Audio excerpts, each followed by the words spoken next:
Okay, so good day. This is our last topic for Hematology 2, which is your thrombotic disorders. Okay, so once again, I'm Dr. Santos discussing to you this topic. So for our introduction to thrombosis, so when we say thrombosis, it's the inappropriate formation of platelet or fibrin clots obstructing now your blood vessels. Okay, so there is an increase of forming blood clots that sometimes it's not warranted. Kumbaga, nagfo-form ka ng clot which is yung clot pwedeng mag-obstruct now ngayon dun sa blood vessel mo. So, ano yung magiging consequence nung pagiging or pagkakaroon mo ng obstruction? So, it can lead to ischemia. Okay? So, ayan, like this one, this is your blood vessel. If na-obstruct mo yan, hindi ngayon makaka-flow yung blood dyan. Okay? So, and if nagkaroon yan ng ischemia or loss of blood supply, magkakaroon ka ngayon ng necrosis or tissue death because of the lack of blood supply to that particular organ. Okay? So, we also have what you call now your thrombophilia. Okay? So, in thrombophilia, it's the predisposition to thrombosis due to congenital or acquired disorders. So this means philia means love. So the body loves to create more clots. So you are predisposed to form clots. So thrombosis etiology. So one of the factors that can predispose you to forming clots is stasis. Ibig sabihin nito, there is reduced or halted blood flow. If blood flow, 'di ba, our blood is moves in a dynamic fashion, ibig sabihin nagfo-flow lang 'yan. So if na-stuck siya ay nag-stagnant siya, the platelets have more time in contact now with your blood vessels. So if may contact siya with your blood vessels as well as your coagulation factors, nati-trigger 'yan ngayon, and then nagkakaroon ka na ng clot, okay? So, coagulation system abnormalities is you need to take note here your platelet function, leukocyte activation molecules, as well as blood vessel wall integrity. Another causes of your thrombophilia would include now either physical, chemical, or biologic events. It can either be chronic or acute inflammation, release of prothrombotic mediators, suppression of antithrombotic substance production. Since there's a release of thrombotic mediators, ibig sabihin mataas yung yung prothrombin mo, 'di ba? And your prothrombin would increase now your thrombin. So kapag nag-increase ang thrombin, mas prone ka to activating fibrinogen to fibrin, therefore clot formation.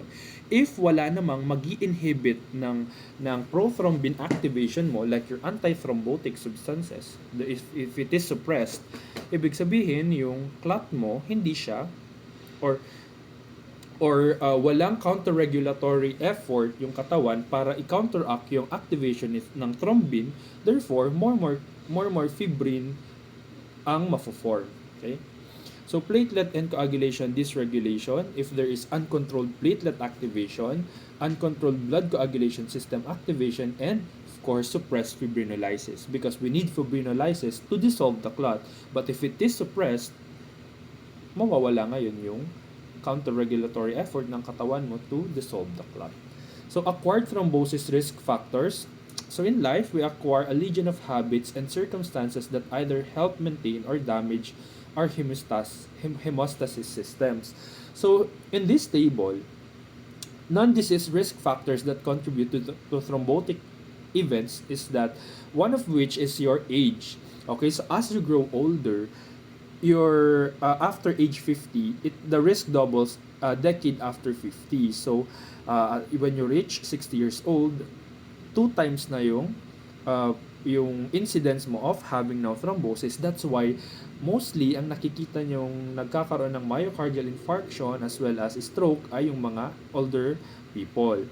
Immobilization, 'di ba? Sabi nga natin, if the blood flow is stagnant, so gaya din sa'yo, if you are immobilized, like lagi kang nakaupo or obese ka, so slowed blood flow raises thrombosis risk. Diet, like fatty foods, because there is the formation now of your atherosclerosis, diba? Lipid metabolism imbalance, if you have increased triglyceridemia or elevated lipoprotein A, decreased good cholesterol as well as elevated LDL.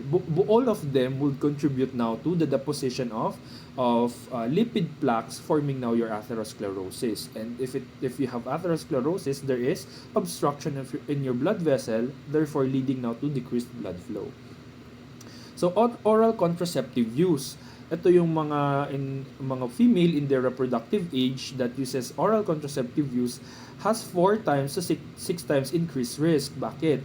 Because your oral contraceptive use, it now promotes the formation or the production or increased production of your clotting factors as well as platelet. Okay, so kapag increase yung clotting factors mo, because that's the natural tendency, kasi kapag nag-oral contraceptive ka, may tendency na hindi ka kasi reglahin. So ano ba yung process, bakit hindi ka nireregla? Kasi nga yung mga clotting factors mo na-activate sila doon sa may uterine lining, therefore hindi ka nireregla. So in physiology, kapag mataas yung clotting factors mo, kasi nga ayaw kang pareglahin ng contraceptive use, mas prone ka naman ngayon to develop thrombosis. Kasi nga, with all those accumulated clotting factors na nakaantabay dyan na pwedeng ma-activate. Okay? So, pregnancy also. So, as you can see later, meron tayong disease na preeclampsia, hormone replacement therapy, femoral or tibial fracture, smoking, inflammation, as well as central venous catheter, kasi nga nag-i-insert ka ng foreign substances dyan, and your foreign substance is considered to be foreign body, which triggers now your coagulation cascade, diba? So this one, thrombosis risk factors with disease components, one of which is your antiphospholipid syndrome. So later we will go to this. Ano nga ba tong antiphospholipid syndrome na to? Myeloproliferative neoplasms, kapag nagkakaroon ka ng cancer sa dugo, there is essential thrombocythemia, kasi nga uncontrolled yung production mo ng cell lines. So nadadamay dito yung megakaryocytes natin na produce in large amount. So there is thrombocythemia as well as polycythemia and chronic myelogenous leukemia. In hepatic disease naman, there is diminished production of coagulation control proteins. Diba? As we have learned in hemorrhage, liver disease can lead to hemorrhage. Pero liver disease can also lead to thrombosis. Bakit? Kasi nga, doon din sa liver na po-produce yung protein C, protein S, and protein Z, because they are what you call now, as well as antithrombin, because they are your anti-thrombotic or counter-regulatory proteins in your coagulation cascade. Another one is cancer, leukemia, paroxysmal nocturnal hemoglobinuria because of the platelet-related thrombosis, as well as chronic inflammation. As you can see in diabetes, cancer, infection, and other autoimmune diseases. So indicators for congenital thrombophilia. If your thrombosis occurs usually in children, and then if it is in unusual sites like your mesenteric and your renal veins. Mesenteric is the blood vessel in your intestines, and then renal veins in your kidneys. So kapag may ischemia na nangyayari doon spontaneously, ibig sabihin, most probably baka since birth meron na yan. May thrombotic predisposition siya since birth. So, and then of course, gaya din sa hemophilia, may family history ka na thrombosis. And then common genetic factors would include now your factor V laden mutation, as well as prothrombin G20-210A mutation, protein C, protein S, and antithrombin deficiencies. So all of these diseases in common genetic factors, we will go through them one by one later. So this is your predisposing congenital factors and thrombosis risk. Of course, if you have antithrombin deficiency, wala nang kukontra sa thrombin mo. Therefore, pinopromote mo ang thrombin to convert fibrin o gentofibrin, therefore magka-clot ka. Protein C deficiency, ano bang ginagawa ni protein C? It deactivates your factor 5. So kung walang protein C, walang magde-deactivate kay protein 5. Si protein 5 is factor 5 is our pro-accelerine. Pina-accelerate niya yung action ni factor 10. Pag na-accelerate si factor 10, clotting, 'di ba? Free protein S deficiency, kasama yan ni protein C, 'di ba? In the activation of your factor 5 and factor 8. APC resistance. APC resistance is seen in your factor V Leiden. Ano nga ba tong factor V Leiden? Later on, we will tackle that. Prothrombin G2021-0A and hyperfibrinogenemia. So, in congenital thrombosis risk factors, we have genetic assays and prevalence. So, available assays that we can do is antithrombin activity assay, protein C and protein S activity assays, APC resistance, mga lahat yan. Kung deficient ka in something, there's an assay available for that. So, prevalence, APC resistance or activated protein C resistance is around 3 to 8% in Caucasians. Your factor V Leiden mutation is common, is the most common inherited thrombophilia. Your prothrombin mutation and protein deficiencies is 0.2 to 1% globally. So this is the prevalence, not that important. And then we have what we call the double hit hypothesis. So the concept of this one is that thrombosis often results from multiple risk factors converging. Ibig sabihin, kapag may thrombosis event ka, it's not only caused by one factor alone. Instead, it is caused by multitudes of factors. Ibig sabihin nito, kung may factor V mutation ka, and then, nagtitake ka pa ng oral contraceptive use, instead na, kung tingnan natin, yung factor V Leiden,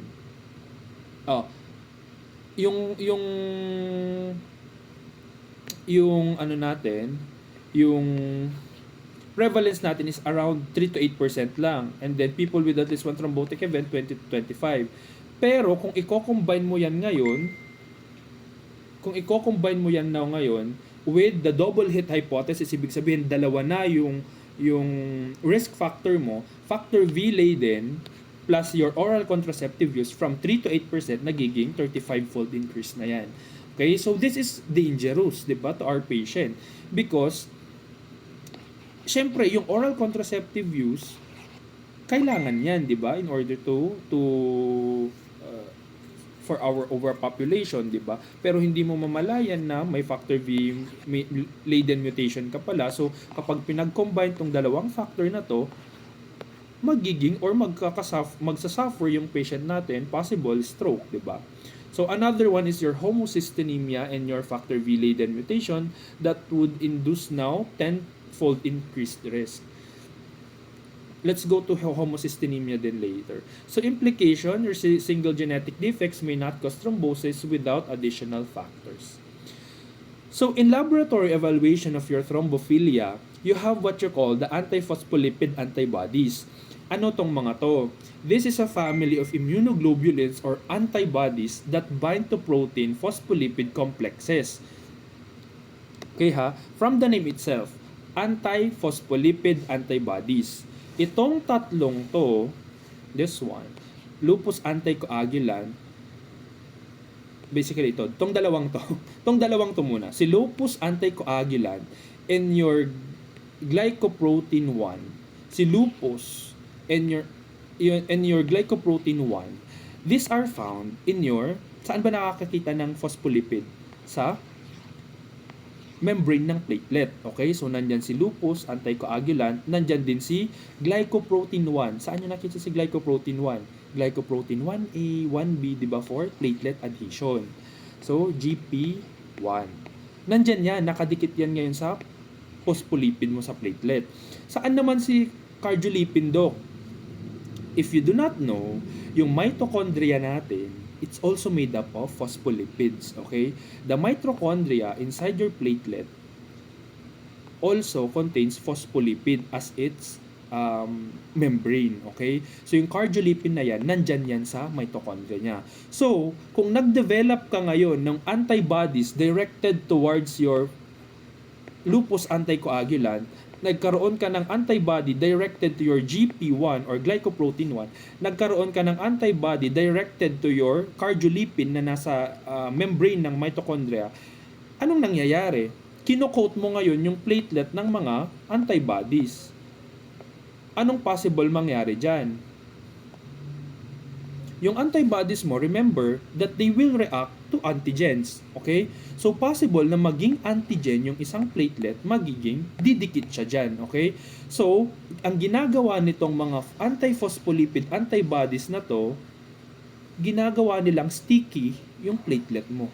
Kaya kung meron kang lupus anticoagulant, anticardiolipin antibody, and anti-beta 2 glycoprotein antibodies, ginagawa nilang madikit ang platelet mo, therefore inducing now platelet aggregation leading to thrombosis.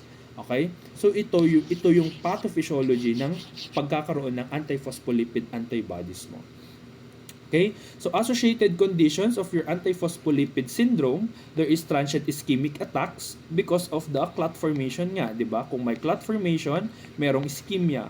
So possible mag-lead yan to stroke, coronary and peripheral artery disease, venous arterial thrombosis, and pregnancy complications. Bakit? Kasi pwedeng mapasa tong mga antibodies na to doon sa baby. And kapag pumunta kay baby, i-attack nila ngayon yung platelets ni baby, and then gugulat ka na lang, yung fetus patay na. Okay? So yun yung actually itong antiphospholipid antibody, this is a common cause of miscarriage. Magtataka ka na lang, paulit-ulit na si mother nagbubuntis siya, and then panay siya ng miscarriage. Buntis siya ng buntis pero lahat miscarriage. Possible na i-work up siya for this antiphospholipid antibodies. Baka meron siya nito, kaya namamatay yung anak niya. Okay?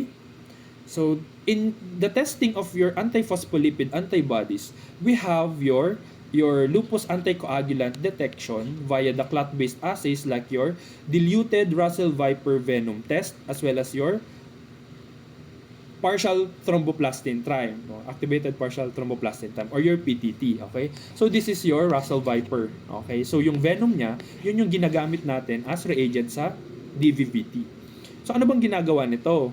Yung venom nito, i-dilute mo kasi, once na dinilute mo, so magiging hindi na siya concentrated, di ba? At a certain level, dapat mag-clot ngayon yung dugo. So, kapag nag-clot yung dugo, it is indicative na meron kang antiphospholipid antibodies na nabubuo. Okay? So, you can also detect antiphospholipid antibodies by the use of your immunoassays, again, for anticardiolipin and anti-glycoprotein 1 antibodies, and importance of follow-up testing to confirm persistence. Okay, so nakat to. Wait lang, I'll just exit. Ang ibig sabihin lang naman kasi nito is that you have an algorithm here to test for thrombophilia. So in the initial testing, yung plasma ninyo, kung yung prolonged yung PTT niya, you can test for thrombin time. Kung prolonged pa rin ang thrombin time niya, i-hepzyme mo. Yung hepzyme test is a test that would inactivate heparin. Okay? Kasi baka naman kasi prolonged yung PTT tsaka yung TT, kasi nga baka naka-heparin medication si patient. So i-deactivate natin ngayon si heparin. So kapag repeat mo yung PTT niya, tas naging normal yung PTT niya, ibig sabihin, yung nagpo-prolong ng PTT can either be due to heparin. Okay? Pero kung prolonged pa rin yung PTT niya, sana mag-load na. Hindi pa rin. Pero nasusundan nyo, nandito na tayo na part. Pero kung prolonged pa rin ang PTT ng patient mo, pwede mo na siyang i-test, i-mixing studies using plasma 1:1, yung plasma ng pasyente mo with a normal plasma on mixture. And then, titignan mo kung mako-correct ang PTT by your mixing studies. Kapag na-correct yan, kasi nga yung plasma ng pasyente mo plus with the normal plasma na may partial thromboplastin time on the mixture, tas na hindi siya na-correct, you can proceed now to assay for lupus anticoagulant. Baka meron kang antiphospholipid antibodies.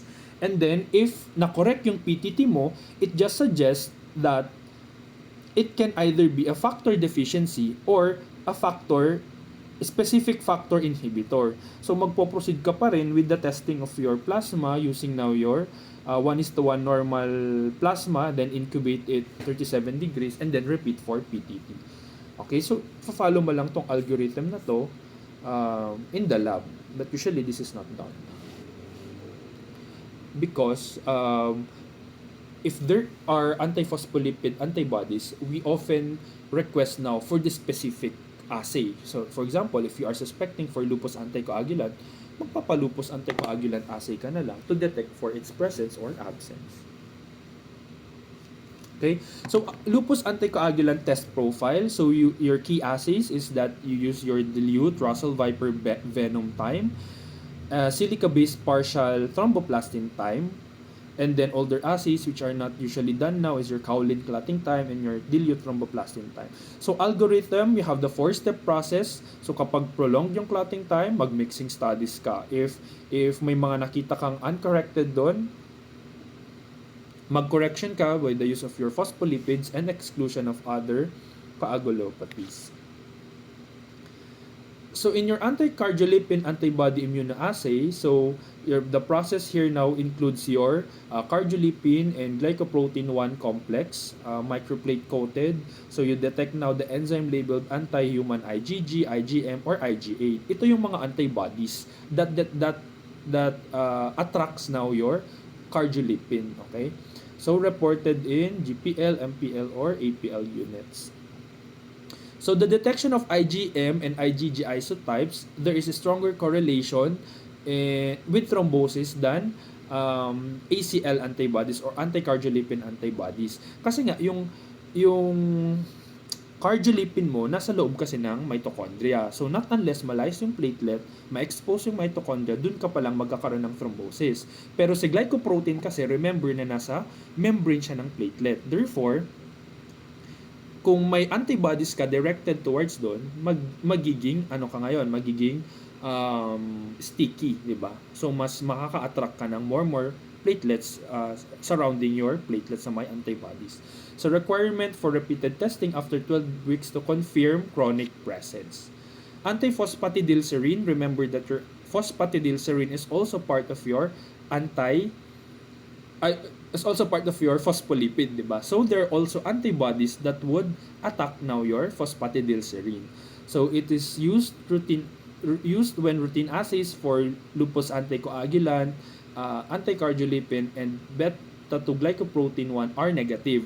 Kung nag-negative ka dun sa tatlo, possible na dito naman yung ina-attack niya. Itong tatlo kasi, lupus anticoagulant, anticardiolipin, and glycoprotein 1, these are the most common types of antiphospholipid antibodies. Okay, so positive results are defined by specific units threshold greater than 16 for IgG and greater than 22 for IgM. And then we have your activated protein C resistance and factor V laden mutation. Okay, before we go that, nagtataka siguro kayo dun sa pangalan na lupus anticoagulant. Doc, bakit siya tinawag na lupus anticoagulant pero yung disease niya is thrombosis, di ba? Ganito kasi yan. Before, it was detected kasi sa mga taong may lupus, yung lupus anticoagulant, di ba? Kaya, tinawag nilang lupus anticoagulant. Pero nowadays, kahit walang lupus yung tao, pwede siyang mag-develop ng lupus anticoagulant. Okay? In vivo ha, sa loob ng katawan ng tao, ito yung irony ni lupus anticoagulant. Bakit siya tinawag na anticoagulant? So in vivo, sa loob ng tao, si lupus anticoagulant, di ba, ina-attack niya yung yung phospholipids, di ba? Kasi nga antiphospholipid siya.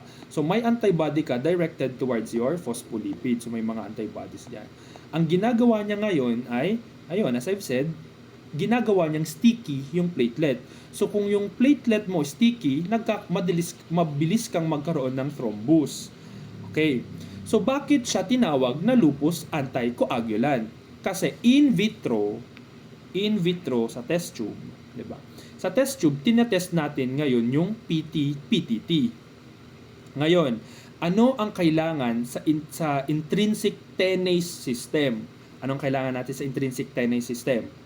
Your factor 9A, factor 8A, plus, ano pa? Calcium, plus, ano pa? Phospholipids, di ba? Kung meron kang antibody ngayon na nakakoat sa phospholipids mo, anong mangyayari? Hindi mo magagamit ngayon si phospholipid na mag-participate sa PTT. So kung hindi mo magagamit sa phospholipid para mag-participate sa PTT na test, ibig sabihin, magiging prolonged yan. So kung prolonged ang PTT mo, ibig sabihin, hindi ka magka-clot. Kaya, anticoagulant siya. So okay ha, clear tayo. In vivo, si lupus anticoagulant, procoagulant siya. Ginagawa niyang madikit yung platelet. Pero in vitro, pag nagtetest ka na for PTT, tas meron kang lupus anticoagulant, nagiging prolonged yung testing mo kasi nga, hindi mo magamit yung phospholipid na galing kay platelet kasi coated siya with antibodies. Okay? So I hope that's clear ha, para hindi kayo malito doon sa pangalan niyang lupus anticoagulant. Bakit siya tinawag na anticoagulant? Eh, nagkukos naman siya ng clot. So, ganun yun. Okay? So next one is that we have now your activated protein C resistance and your factor V laden mutation. Okay, so just a review, si protein C, ang ginagawa ni protein C ay it will deactivate now your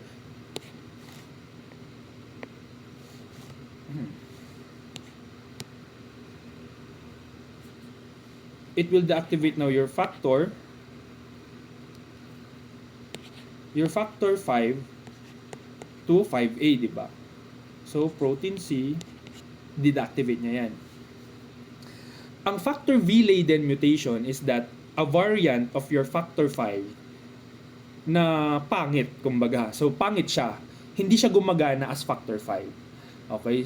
So, kung may factor V laden mutation ka, hindi yan na deactivate ni protein C. Okay? Hindi gumagana dito si protein C. So kung hindi gagana si protein C kay factor V laden, hindi ma-deactivate ni protein C si factor V laden, ibig sabihin, i-accelerate niya lalo yung action ni factor 10 para mag-produce ka ng thrombin or para mag-proceed ang coagulation cascade mo. Ibig sabihin lang nito, kapag may factor V laden mutation ka, hindi siya na-deactivate ni protein C. Okay? So, nandun mangyayari ngayon yung activated protein C resistance. Resistant siya sa protein C. Kaya, tuloy-tuloy pa rin ang pag-activate mo kay 5A, magiging cofactor yan ni 10A, ultimately leading to your thrombin. Diba? And then, clotting. Or magkakaroon ka na ngayon ng fibrin. Okay, so your activated protein C resistance can lead to increased thrombin production. APC protein or activated protein C complex with protein S hydrolyzes factor 5A and 8A. Pero since meron kang ang factor V laden tsaka activated protein C resistance, walang mangyayaring hydrolysis. Okay? So they resist hydrolysis leading now to thrombosis. So APC resistance clot-based assay, you use now your this is used to detect for the presence of factor V laden. So patient plasma is mixed with factor V depleted plasma. Comparison of clotting times with and without APC, the normal ratio now is 1.8. If APC's resistance ratio is less than 1.8, that is seen in your factor V laden. So for example, dito sa algorithm natin, napapansin nyo, PTT reagent, factor V depleted plasma, plus patient plasma. So, i-separate mo yan, i-divide mo yan into 2. So, yung isang alikot, dagdagan mo ng calcium chloride, yung isa, dagdagan mo ng calcium chloride, tsaka activated protein C. Ano yung ina-expect mo? Since meron kang activated protein C dito, normally, ang result mo ay greater than 49 seconds. Pero, kapag dinagdagan mo naman ng calcium chloride, ang result mo ay ay 27 seconds. So, kapag meron kang activated protein C resistance, usually, hindi yan prolonged. Magiging less than 49 seconds lang. Hindi prolonged kasi nga, meron kang suspected na factor V laden. So, hindi prolonged, ibig sabihin, more or faster yung time para magkaroon ka ng clock. Okay? So, for the mutation assay, mga molecular testing lang naman yan. Usually, to test now for your zygosity and thrombosis risk, and then essential for establishing now your treatment plan. You also have your prothrombin G20210A. This one, ang prothrombin G20210A, mutated form to ni prothrombin. Okay? Ibig sabihin, si prothrombin, more yung levels na pinoproduce ng katawan mo. Okay? So instead na at around a certain threshold lang yung pinoproduce mo ng prothrombin, kapag nag-produce ka or nag-mutate yung prothrombin mo into this type of prothrombin, magiging elevated yung prothrombin levels mo, and as you know, more prothrombin meaning mas madami ka ring thrombin. Mas maraming thrombin, mas maraming mas maraming mag-activate kay fibrinogen to fibrin, leading now to your elevated thrombosis risk. Okay? So we also have antithrombin deficiency. In your antithrombin deficiency, syempre, from the name itself, antithrombin deficiency. Si antithrombin, taga-kontra ngayon kay thrombin. Pero kung deficient siya, wala nang taga-kontra kay thrombin. Therefore, napopromote ngayon yung action ni thrombin. Ano ba yung action ni thrombin? For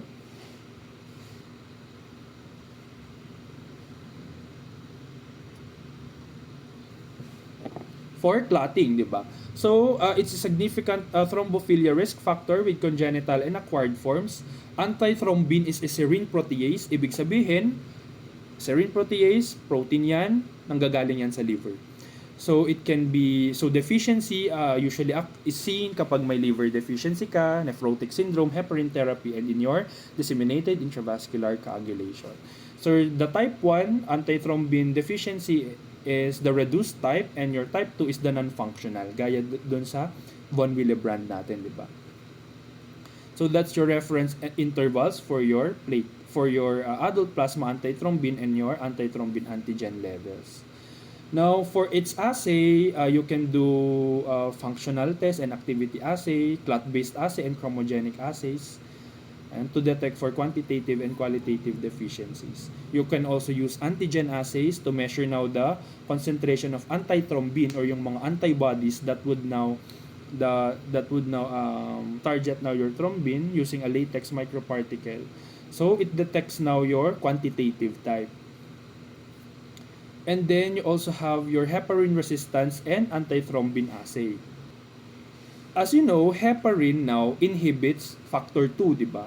So heparin or prolonged heparin therapy can cause heparin resistance. Ibig sabihin due to antithrombin consumption. Ibig sabihin si heparin now becomes ineffective without antithrombin. So hindi na gumagana si heparin. Your antithrombin assay is necessary to confirm deficiency, and the treatment now includes antithrombin concentrate or thrombate 3. So bigyan mo lang siya ng antithrombin kasi nga yun yung kulang sa kanya. And now, let's take a look at your protein C control pathway. So in your protein C control pathway, di ba, ito yung pinakita ko rin to before during your protein C activation, di ba, on how it will deactivate your protein factor 5 and 8, di ba? So si protein C, para in order for it to be activated, there needs to be the action of thrombin in combination or in conjunction with your thrombomodulin. Okay, so kapag nag-combine si thrombomodulin and thrombin, i-activate niya ngayon si protein C, becoming now your activated protein C. Activated protein C later on combines with protein S. Si protein S now, parang i-instruct ni protein C si protein S para i-deactivate si factor 5A and factor 8A. So nagiging VI and 8I yan. Okay? So, yan lang yung sinabi ng slide na yan.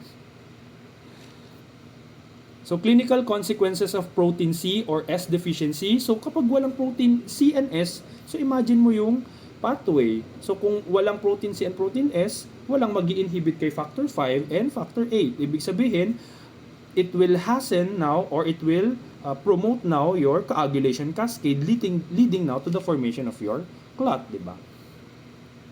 So, recurrent venous thrombosis now and pulmonary embolism as consequences kasi nga nagfo-form ka ng clots, walang nag-inhibit kay factor 5 and 8, nagkakaroon ka ng clots na maliliit and then they will travel now to your veins causing your venous thrombosis and pwedeng pumunta yan sa lungs causing now your pulmonary embolism. So, sabihin, hingal na yung pasyente mo. So, deep vein thrombosis yan sa paa. So, possible na mamaga yung paa kasi nga may obstruction of blood doon sa paa. Stroke, particularly in younger patients, so increased risk with heterozygous deficiency. And there's also neonatal purpura fulminans as a fatal consequence if homozygous deficiency. So that's your reference ranges, and there is seen to be decreased activity in pregnancy, liver and renal disease, DIC, and after warfarin therapy. Bakit? Kasi nga si warfarin is a vitamin C vitamin K antagonist. Si protein C and protein S natin are both vitamin K dependent, diba?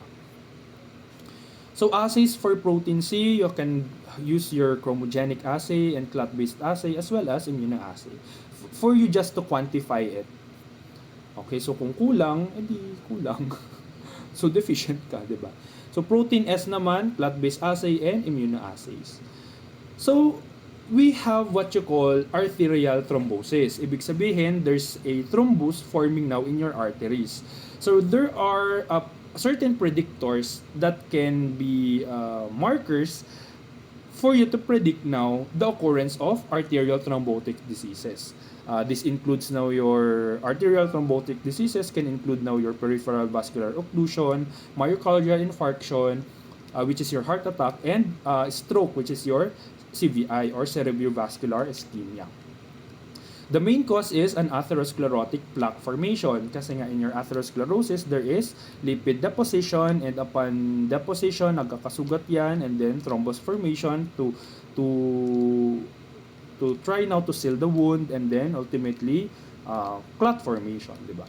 So traditional predictors before were elevated total cholesterol, low density lipoprotein, and elevated cholesterol. So kung mataas ang lipid profile mo, mas prone ka to developing now atherosclerosis and therefore prone ka to forming now your arterial thrombotic diseases. So these are certain markers of your thrombosis risk. You have your high sensitivity C-reactive protein, fibrinogen, homocysteine. Later, I will show you ano yung role ni homocysteine, total cholesterol, and lipoprotein A. Okay? So, C-reactive protein. Your C-reactive protein is an acute phase reactant produced by the liver which rises in response to inflammation. Your traditional CRP assay detects inflammation using polyclonal anti-CRP antibodies. So, your high sensitivity CRP assay can detect chronic low-grade inflammation. Ibig sabihin, ano ba tong low-grade inflammation natin to? That is your atherosclerosis, diba? So, a level of greater than 1.5 mg per liter indicates atherosclerosis and increased risk of heart attack or stroke. So, it is used in conjunction with lipid profiles for risk prediction. Your homocysteine naman, homocysteine is a derivative of your methionine metabolism. It is dependent on vitamins B12, B6, and folate. These are all your vitamin B. Folate is actually vitamin 9. So clinical significance, elevated levels are an independent risk factors for arterial thrombosis and increased risk for coronary artery disease, cerebrovascular disease, and peripheral artery diseases. So anong ginagawa ni homocysteine? The main action of your homocysteine now lies on this pathway. Tignan nyo kung saan siya umaatake. Si homocysteine can deactivate your activated protein C. Okay, so kung dina-activate ni homocysteine si 5A, ay si si activated protein C, wala ngayong magde-deactivate kay 5A. Ibig sabihin, it will promote the conversion of prothrombin to thrombin. And kapag may thrombin ka, fibrinogen to fibrin, therefore now your fibrin fibers. Ano pa? Saan pa? It will also block your thrombomodulin. Para saan ba si thrombomodulin? It will promote the conversion of protein C to activated protein C. So kung nawala si thrombomodulin, wala ngayong magiging activated protein C kasi hindi ma-activate si protein C. Therefore, walang magi-inhibit ulit kay factor 5. Kung walang magi-activate kay factor 5, thrombin activate si fibrinogen, fibrin clot, 'di ba? Also dito din, ito din pala. So number 3, homocysteine, it will also deactivate now your antithrombin. So kung walang nagde-deactivate kay antithrombin, mapopromote yung action ni thrombin, di ba? Converts fibrinogen to fibrin. So fourth mechanism of action ng homocysteine, it will deactivate now your tissue plasminogen activator. Tissue plasminogen activator activates your plasminogen to becoming plasmin. So kung wala kang plasmin, walang magde-degrade sa clot mo, therefore the clot will stay as it is, increasing now your clotting time or your clot formation and thrombosis. Okay? So there. So homocysteine is actually a marker of thrombosis. So kung more homocysteine ang nasa bloodstream mo, mas prone ka to developing now thrombosis. So cystathionine B synthase and metathionine synthase deficiencies increase homocysteine levels because your cystathionine and your metathionine synthase will degrade now homocysteine. Okay, so kapag wala yung enzyme sa yan, magsistay si homocysteine as it is. And then you have your MTHFR polymorphism. Mahaba to eh. Methylene tetrahydrofolic reductase something, polymorphism. Ibig sabihin yan,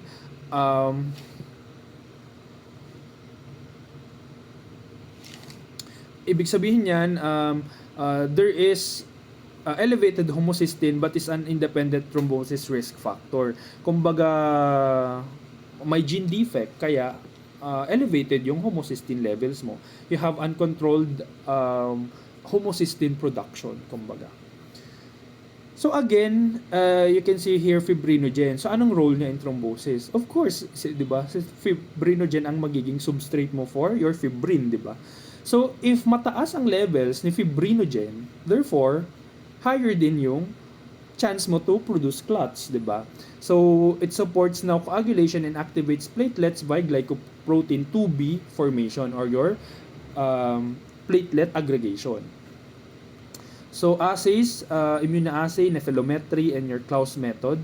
And then the assays are not standardized and no target therapies that target fibrinogen reduction specifically. In lipoprotein A, ito naman, it's a subtype of your low density lipoprotein. So imagine mo, meron ka nang low density lipoprotein, which is the bad cholesterol, and then you also have a subtype which is your lipoprotein A. Ano yung mechanism niya? It competes with your plasminogen for fibrin binding. So kung mataas ang lipoprotein A mo, wala ngayong kakapitan si plasminogen dun sa fibrin mo. Therefore, hindi makakat ang fibrin mo, 'di ba? So reducing clot degradation. So it contributes to the overall low density lipoprotein concentration. So kung mataas ang LDL mo, may high chance na a portion of your LDL is actually lipoprotein A, which competes now for your plasminogen binding in your fibrin. Therefore, walang kakapitan si plasminogen, hindi niya makakat yung fibrin mo, 'di ba? So measurement is by enzyme immunoassay, and there is an ethnic variation, higher levels in African Americans, but stronger predictor for thrombosis in Caucasians. So again, nakikita nyo na naman si disseminated intravascular coagulation, di ba? I'm sure sawa na kayo in this topic at this point. So ang nangyayari lang dito, consumption coagulopathy, nako-consume lahat ng coagulation factors mo because there is generalized activation of hemostasis secondary to systemic disease that can either be cancer, that can either be bacterial infection, that can trigger now your coagulation cascade. So key systems activated, your vascular intima, platelets, leukocyte, coagulation pathways, and fibrinolysis. So the main consequence of your DIC is the formation of an ineffective thrombi leading now to systemic hemorrhage.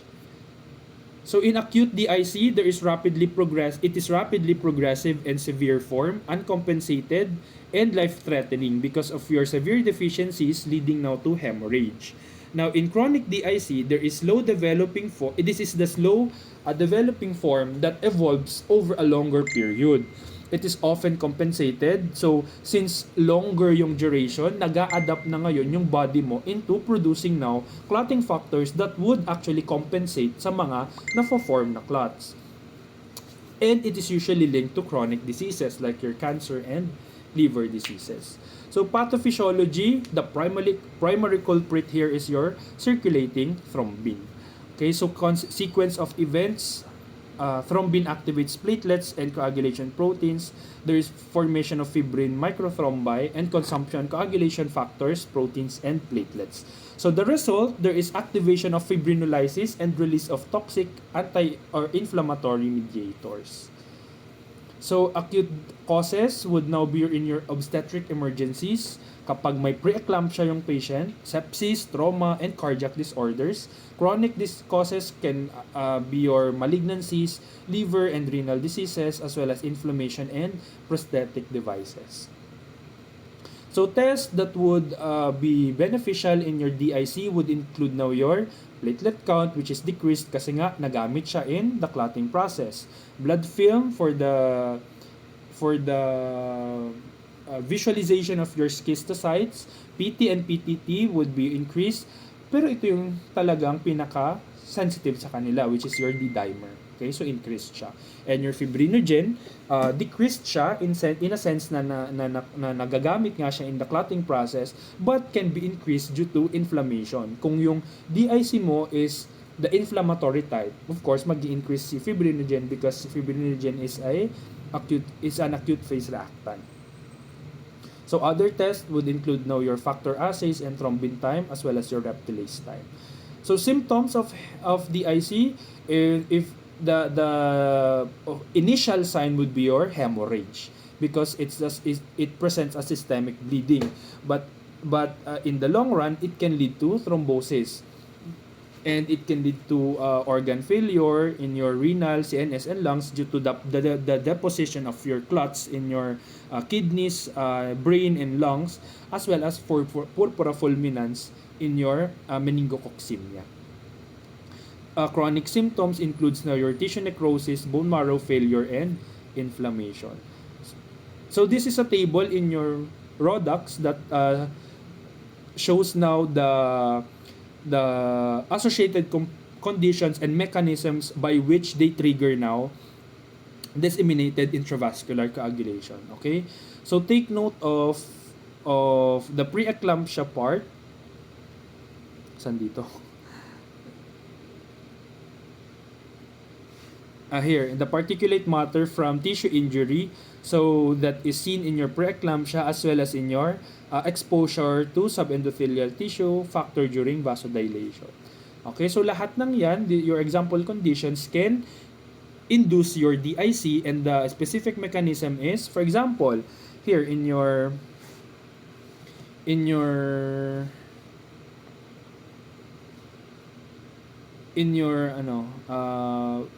heat stroke, kumbaga. Heat stroke, ano yung mechanism niya? Bakit niya tinitrigger si DIC? Because there is exposure of your subendothelium to vasodilation. Ibig sabihin, dahil heat stroke, masyadong mainit, dinadilate mo ngayon yung blood vessels mo, and in the process, natitrigger si DIC. Okay? So there is the activation now of your clotting as well as fibrinolysis. So, ang treatment natin for DIC, since it is activated by a lot of factors, i-treat mo ngayon yung underlying cause. So, kung bacterial yung nag-cause, i-treat mo ng antibiotics. Kung preeclampsia yung nag-cause, maybe terminate the pregnancy kung beneficial siya kay mother, or manage mo yung preeclampsia ni mother. Okay? So supportive therapy would include now your fluids, electrolytes, and clotting factor and platelet replacement. Pharmacological, since meron kang ang thrombosis na nangyayari, you can use unfractionated heparin. Okay? For clotting control, but of course, since gumagamit ka ng heparin dito, there is now your increased risk for bleeding. So monitoring via anti-factor 10A assays. So contraindications if you are using now your antifibrinolytic therapy except in systemic fibrinolysis. So localized thrombosis monitors, you now have your D-dimer and your new markers, which is your thrombin antithrombin complex and prothrombin fragment 1.2. So your TAT, the clinical relevance of this one, bakit siya ginagamit ngayon for thrombosis monitoring is that it is sensitive and specific marker for thrombotic activity in conditions like your DIC, trauma, and septicemia. It has only short half-life, which is 3 minutes, and in the process of heparin, it enhances the reaction. So the formation of this one is produced when antithrombin neutralizes your thrombin. Your prothrombin fragment 1.2, diba? This is produced if there is thrombin generation, diba? So kapag inasay mo to, ibig sabihin kapag nag-exceed ka, ibig sabihin there is more thrombin generation. So more clot din yung na-form. So clinical applications of TAT and PF 1.2. So conditions monitored would be your DIC, septicemia, eclampsia, pancreatitis, leukemia, liver disease, and trauma. So the role in anticoagulant trials, both markers are valuable in assessing treatment efficacy. So for the collection now of your specimen to be used in your thrombosis monitoring, of course, you use now your sodium citrate. And then plasma should be centrifuged and separated immediately, then frozen until analysis, or pwede mo namang i-test within 24 hours. So avoid in vitro activation by quick processing and essential to prevent false elevation of markers. Kasi nga, meron tayong mga coagulation factors that would increase or decrease based on storage as well as storage time and temperature, diba? So remember that one. And then lastly, I think this is the last topic. You have your heparin-induced thrombocytopenia. So HIT is an adverse immune response to heparin therapy. So this one, it causes now thrombocytopenia and can lead to serious thrombotic events. 'Di ba parang ano siya, parang ang ironic kumbaga. Ano ba yung nangyayari dito? In heparin-induced thrombocytopenia, you have the formation of IgG antibodies against heparin platelet factor 4. Wait lang, saan yung drawing? So, ang nangyayari kasi dito, si platelet mo, meron siyang platelet factor 4 dyan. Okay, platelet factor 4. So, nag-form ka ngayon ng antibodies against that. Okay? Wait lang, hindi.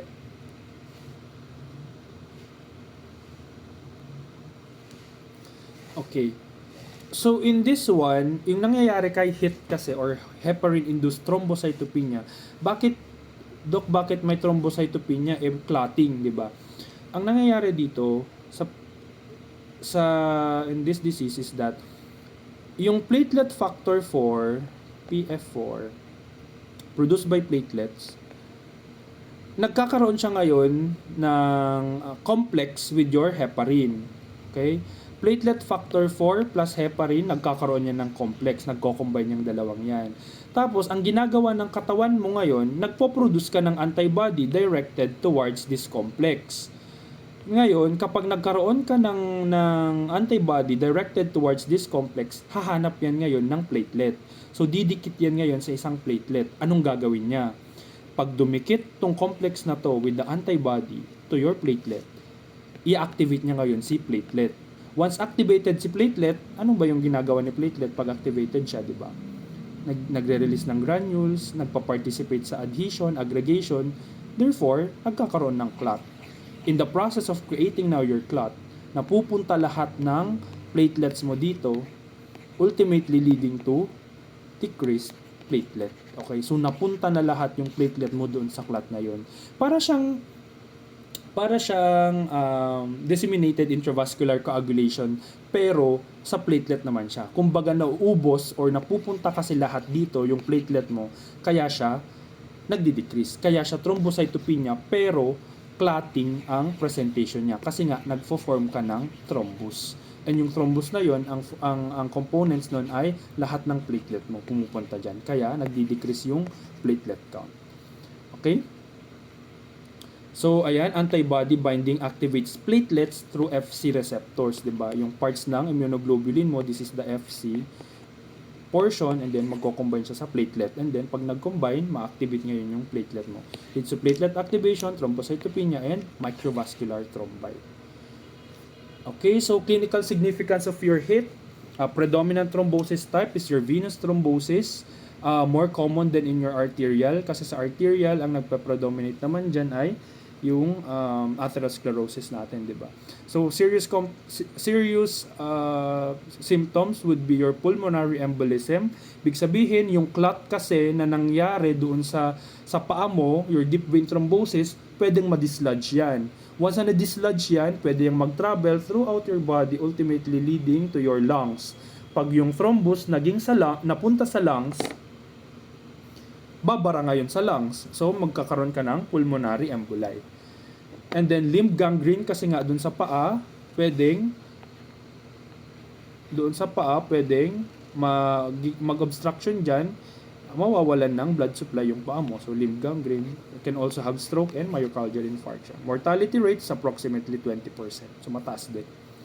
So, monitoring in HIT, your type 1, the benign type, usually in 30% of patients within 1 to 3 days. Type 2, 5 days of heparin use. Ito yung duration of using heparin. And then the 40s in the diagnosis of your heparin-induced thrombocytopenia. Thrombocytopenia, mababang platelet, timing of platelet count and fall. 'Di ba? Kapag type 1, 1 to 3 days. Type 2 in 5 days. Thrombosis and other causes.